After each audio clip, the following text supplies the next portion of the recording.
It's called the United Rock Crawling and Off-Road Challenge and it stopped in Jellicoe this weekend. 6 sports photographer Garrett Gooch was there for all the sights, the sounds, and rock crawling fun. You got to be a thrill seeker. I mean, it's an extreme sport, and we just before we got on this course saw the ambulance leaving. I hope whoever that was is okay.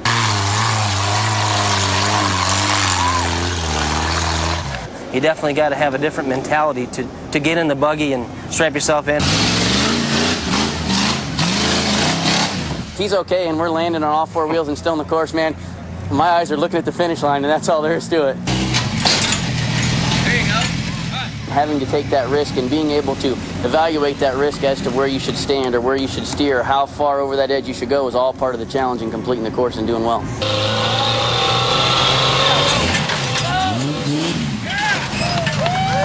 The driver has to be smart enough to listen to his spotter and do what he's told and not panic. You got it before? Keep it that way. A lot of times they'll drop off a pretty big wall, and if they panic and stand on the brake, they're going to tip over on their lid. If they hit the gas and, you know, do the unnatural thing, they'll come out of it okay. So level head and a good spotter. Nice job. You got to listen to the spotter. Don't listen to the driver. You're the man. Good job. That's why they call it teamwork. It's amazing to watch those vehicles do that kind of stuff. Back with more news after this. Last week, Eric Axley missed the cut at the Knoxville Open. But things can change oh so quickly. This week, Axley's preparing for his first PGA Tour event, the U.S. Open.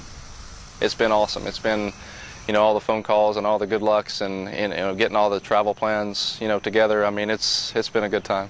It was only yesterday that the former McMinn County star qualified for the Open. He had to beat some of the best in the game to get there. Paul Lazinger, Tom Lehman, Jesper Parnevik, Mark O'Meara.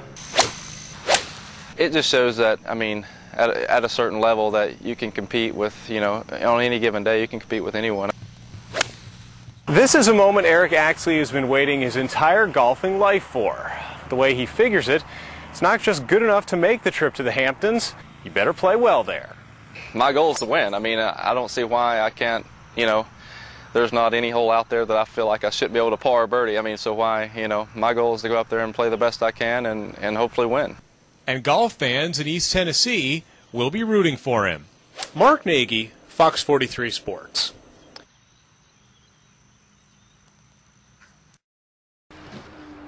It's just another day on the Tennessee River, but not a lazy one. There you go. Just serve now. Keep it in. An author that I love, his name is Stephen Kiesling, and he wrote for Yale. He put it that if you want to lay waste to all of the energy in the body in the quickest amount of time possible, you should row. The seniors on the Lady Vols rowing team know that statement is true. It's something that you just learn to love, really. Waking up early in the morning, you're like, oh my goodness, not another morning practice. But once you build it into your routine, it's just part of your day. It's really intense, but it's one of those fun things that you don't really realize how much you've done until after it all ends and you look back on it. The class of 2005 has helped turn Tennessee into a national power in rowing. This is an incredible group of athletes.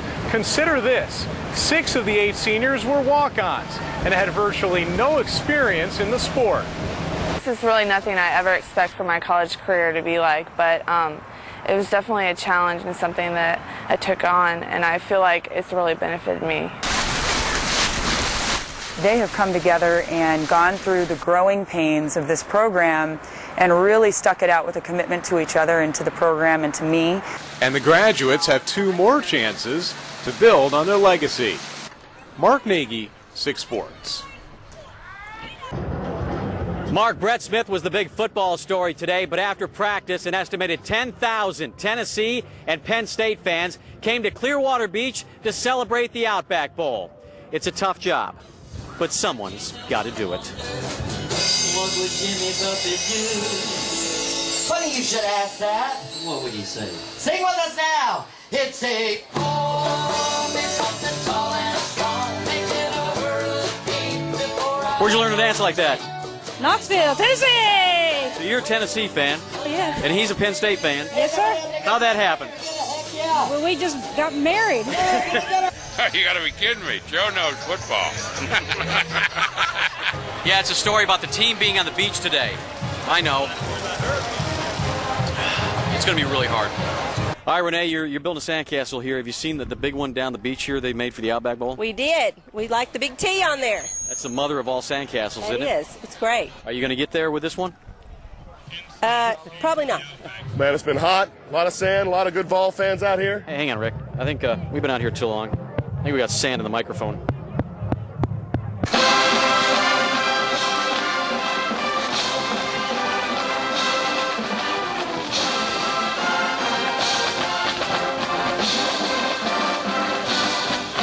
Our friend Rob and Josie live here in Largo, and it's a beautiful weather. It was 55 degrees. We left home. It's 85 degrees here.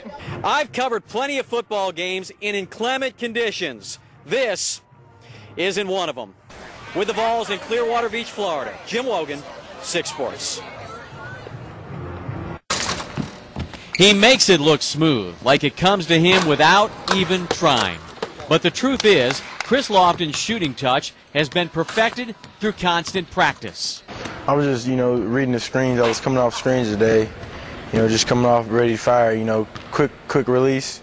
So we've been talking about, having a quick release come off the screens, without hesitation. Sometimes I hesitate, just a quick release is better. Lofton is so good, he's a marked man in the SEC. He gets extra attention from defenders. They'll try almost anything to stop him, even an inadvertent foot in the face. His challenge is to get open to get his shot, and that's where he has to get creative. You don't really want to change your shot that much, so you should have the same shot all the times. Your shot's going to get altered at some point, but basically you should have the same shot every time.